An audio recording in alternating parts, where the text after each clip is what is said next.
Welcome to a new episode of our podcast, Lead the Future, Change the Conversation. An unedited, honest conversation to create the future.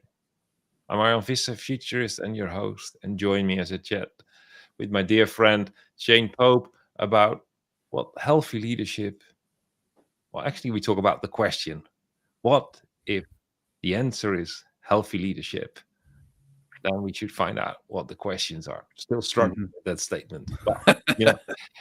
That maybe just illustrates how hard it is to find, why we have healthy leadership. We need to know what answer it's to.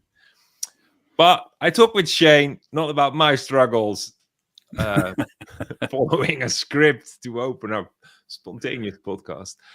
Shane is an international business director, the director of international business at ARMATEC, an emerging voice for leaders. He promotes the integration of life into business to make it personal again. I still love that setting. Mm, Sometimes I watch a movie and then it is you hear that line, don't take it personal, and then you think, mm, yeah, I do take it personal. mhm. So thank you for joining. My pleasure. It's good to be with you again. It is, yes, yeah. So we have been debating a bit up front of our of going live with our podcast. Yes, yes, yes, So let's see what falls into place in our podcast. yes. So, And I think the question that I sort of want to lay out to sort of frame our conversation today is something like how do we best foster the growth of the people we work with? yeah, yeah, Because when I think about life and business and making business personal, yes, it's about me and my growth as a leader, but so much of that is about the growth of the people that I have the pleasure and the opportunity to work with. I think if that's not high or near the top of my list of goals in how I operate my life and my business, I'm doing something wrong. I need to be about the growth and development of the people that I work with. That's I mean, as a business person, that's primarily how I love people, right? To yeah. serve them. So how do we best do that? And I guess the correlate, what might get in the way of those things? Yeah, it's a good question. It's a bit probably how our brain functions or how we have developed it to function is that we tend to think of cause and effect. So, of course, there is a cause and effect. Like if you want healthy people that you are actually leading, then you need to be healthy yourself. Mm, We all know it, but that's where most of our struggles are. That we spend our time on the other person and not on ourselves. mm, And then we say, yeah, but that would be selfish to spend on ourselves. mm. And through recent podcasts and conversations, you know, I come more to that statement, stop fooling yourself. This is a horrible excuse not to go deeper. You're not Mm. investing in yourself, or not. You're not in your people on behalf of yourself. That is stupid. That is naive. Because what you invest in yourself, that will influence the people. So if you're not investing in yourself, the same influence will be there on your people with a different result. But I Yeah. think it is more than cause and effect. It's a paradox of things because the people have their own responsibility for their own growth, Mm. but they are in a context that you oversee as the leader. Yes. So in their maturity, they first fully depend on that context, that environment, culture. But when Yes. they grow up, they start to contribute and influence that culture. So Yes. again, it's a paradox of many dimensions. Mm-hmm. But I think we should be real with ourselves. That if we want to serve people or love people well, equip them well, um, make sure that their time that they spend in contributing to our shared results, the business bottom line, also contributes to their people, their own top line of well-being and growth. Mm. We cannot ignore that we need to go first. Mm. That great book from Simon Sinek, Leaders Eat Last. Exactly. They eat last, but they go first. Mm. Mm. So, and I think, we see that as those who we love. We have we go first. We make sure that everything is there, and then we step aside to give them the best seat at the table. Mm. So it's that tension, it's that paradox, I think. Yes. Yeah, that's very interesting. And the picture that came to mind, Arjan, as you were speaking, was I just saw this picture of a forest and like a new tree starting to grow in a forest, and of course there's an environment around it because it's sort of protected from the elements by the trees that are already established. So it creates a space there for this tree to grow. And when it's young, obviously it needs that support. But what I saw in my mind was as this small tree grows, it gets bigger and bigger and bigger and starts to take up room in this forest, and now you've got it takes up room, and I wonder that as people in our organizations grow and mature, they start to take up more and more room and have more influence in what's happening. And I can see if we're not in a healthy space as a leader, that we might start to feel uncomfortable about that might start to push up against us. And it might get so I wonder would you be able to paint us just a bit of a picture if that scenario starts to happen? We say we want to foster the growth of our people, but as they start to grow up, they start to take up room in our organization. Now, if we're unhealthy, what are some of the issues that you can see arising from that sort of a situation? Yeah. Well, I think no one is 100% healthy. So I think it's not a ranking. Am I healthy or unhealthy? Right. If you do that ranking, then actually the outcome is not very positive. And if the outcome would be positive, maybe that's the most negative outcome, because I love that image. People, when they grow, they take up more space. They need more room for their development, for their contribution, but actually to give back or bear the fruit of all the nurturing that happened before. So let's make it a fact, they need more room. That's not actually an option. But what happens is they don't get that room because it immediately, for the leader in the room, it will magnify the development areas. It could be insecurity. I think that's the biggest one. Insecurity. Insecurity about your own position. Seeing those people grow, be acknowledged, be recognized, become a threat for your position. No, they don't become a threat for your position unless you make that insecurity leading. So that is one of, I think, we talk about courage, conviction, belief, mission, but insecurity sabotages so much in life because we settle for less, and we start to develop horrible things like envy subconsciously. So we start to slow the people down so we can catch up.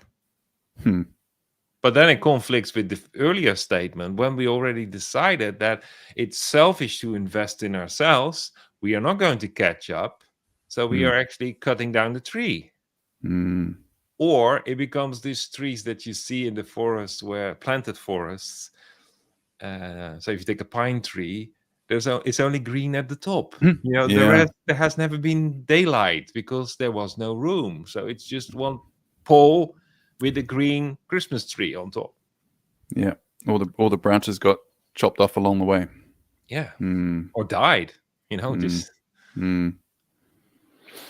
That's very interesting, and I think that's what I sense as well, that taking up room triggers something, or can trigger something if we let it.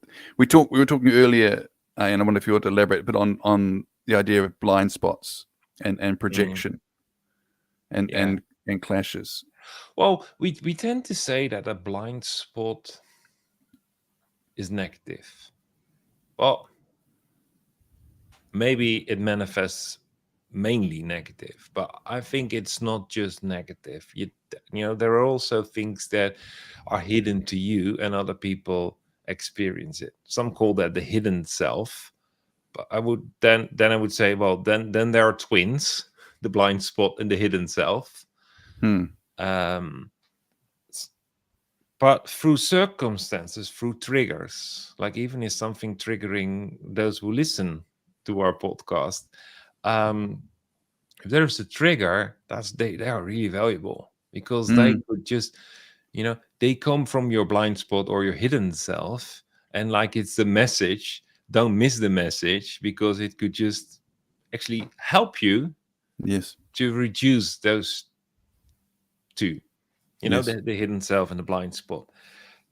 So I don't want to project, and that's where I drop in immediately the bad word. I think that's what we do. We project. If we are insecure, we can be so smart, so intelligent, but we fall back on survivor mode and become led by our ego. Not saying egoistic, but we got led by our ego. We know what is needed. That results in that we no longer look for the person in the people we lead, but Mm. start to look for ourselves in the person. Mm.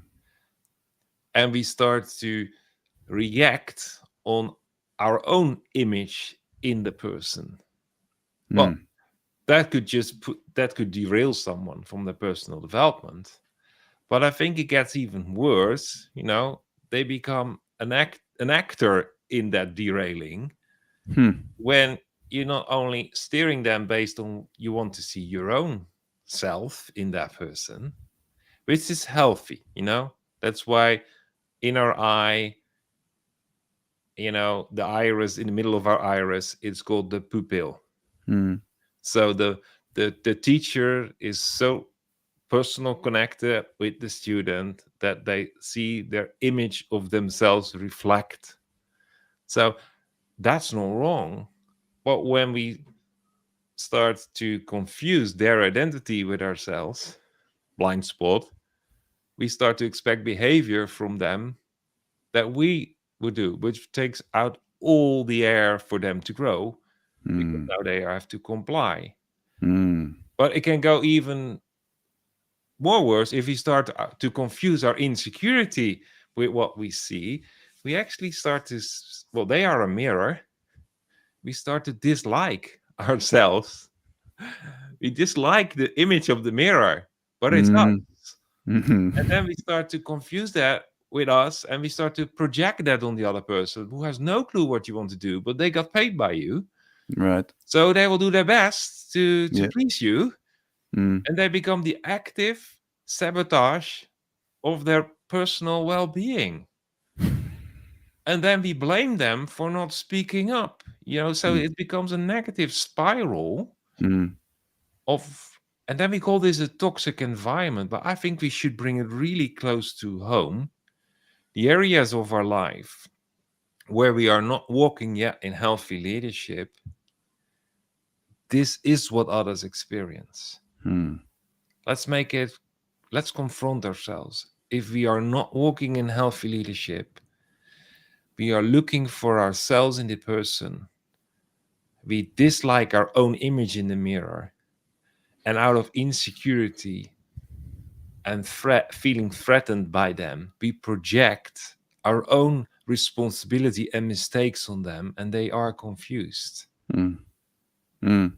You know, And in this time and age where we're finding out what real leadership, authentic leadership looks like, this is becoming more and more obvious that it becomes a practice we see a lot around us. Yeah, that's a very interesting scenario, and very interesting to paint that scenario in that way. And I'm just thinking of then that the extent, the outcomes of a situation like that. I guess the people either comply, either shut up, comply, and just get on with following instructions, doing what they're told, which to me sounds like halting their own growth and their own initiative and ideas, and so you lose a whole side of this person and what they can contribute to you and your organization as they grow into the full stature of who they could become. But that growth has been stunted because of the environment. Either that, or if someone's not willing to do that, because then they will leave.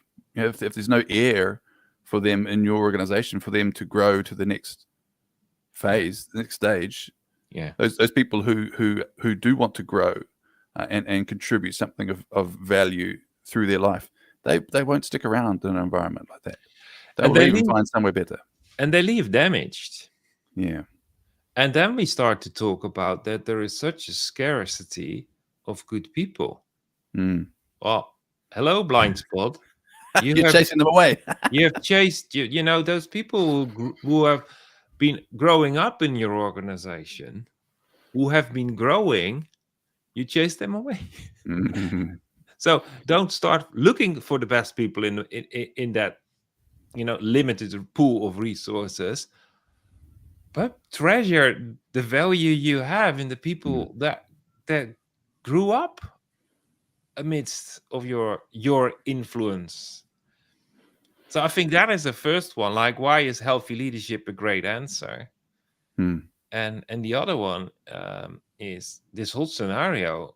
If we say business is personal, then we need to make it a tangible, recognizable self-development objective to make sure that we minimize it. It would be great if we can reduce it to zero, but let's minimize it. So what would be the question? Now I ask you the question, like, what would be the question? Like, how could I start minimizing me reflecting and projecting my insecurity on others?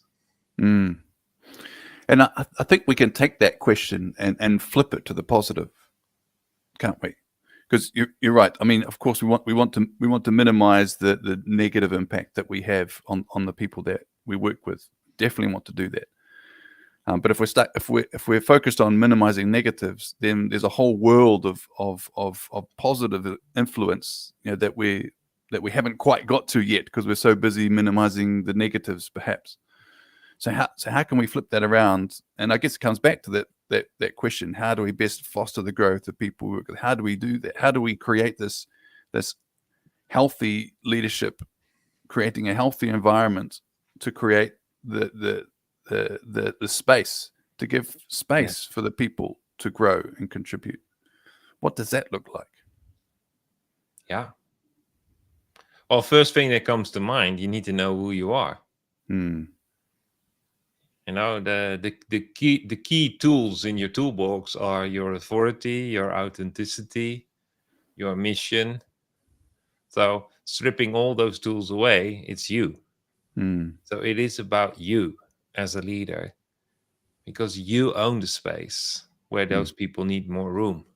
So if they need more, you have to gear up and make sure that you are the leader. So you lead. Leaders go first. So you have to take more space in that sense as well. Like being real about yourself, share your brilliant thoughts. and stop being scared that someone will just run away with it, because if they're your brilliant thoughts connected to your authority and authenticity, no one else can apply them. So stop being afraid of competition. Stop based on shame by withholding people what you have learned and the mistakes you've made. Your wise lessons are invaluable. Be accountable to your people based on you've asked them input for your great decisions. Now they need to know based on what you make the great decision, because else they are lost, because it was not their option and they haven't heard the other options. So they've, make sure. So be accountable. When you invest in A instead of B, explain that to your people so they learn and understand and could just, maximize their input. Ask great questions, expect even greater answers. Those kind of things come to mind. So there's no room for a glass wall. You need to be. It's not about being transparent. It's about being vulnerable and authentic. There's an element as well, I think, we were talking earlier about walking the talk. I think it creates problems as a leader when I expect something of others that I don't expect of myself, or I try to enforce some sort of behavior from other people that I'm clearly not modeling and demonstrating myself. And it happens quite easy. We implement a new method or philosophy, and then the first thing is what we do is we measure how much we are on track. Maybe we first need to understand the new methodology, learn, apply it, experiment it with together before we start to do, put the thermometer in it and measure by a new measurement the old system. You can do that with a system, but not on people, their skill sets. Because you're just disapproving them because you changed the measurement. That's interesting. So you're saying we confuse people with systems. So if we're going to implement a new system, whether it's a production system or a marketing system or a management system, it's fair to measure that system and the performance of it. But what you're saying is sometimes we do this. We try to do the same thing with people. I guess we see them as a human resource. That ugly word, if you make people a resource and you expect repetitive behavior like a robot, which is actually nothing more than just some cogs, chain wheels in most cases, if we expect that, then we have reduced them to a resource and we measure them as the weakest link. And then, but our words are that we are people focused. Well, yes, you are people focused, but not with the interest of their well-being, because it becomes a systems of disapprovement. And we see that in a lot of things that we measure against 80%. Take the education system. The whole measurement system in the education system is for are people ready for academic research and lab work? And then we complain that all the craftsmanships are lost in society. Well, they had to survive 12 years plus in a system of disapprovement. And then we talk about so many mental health issues. Yeah, well, they were surrounded by disapprovement, so they stopped believing in themselves. So what else can you expect? That's the fruit of a system. So we need to be, and that's, I think, the difference between someone who has a skill set of leadership and a leader. Because a leader would change that system, and the one with the skill set would make the system work. Interesting. A lot of hooks for like another 100 podcasts to unpack. So I hope there is an answer in it for someone. Well, what I at least hope that those who have been listening all the way to the end is that there is some, I would nearly, let's use the word, there is some unrest in listening to this. It's not a complaint, it's an invitation to step up as a leader. So if there's any unrest, see that as the trigger for you to investigate where you have to step up. And if you disagree with it, that that's also fine. Then watch the replay. But so it's not a message for everyone. But if you have that trigger, that unrest, the easiest first step is to not disappear in the blind spot we all have.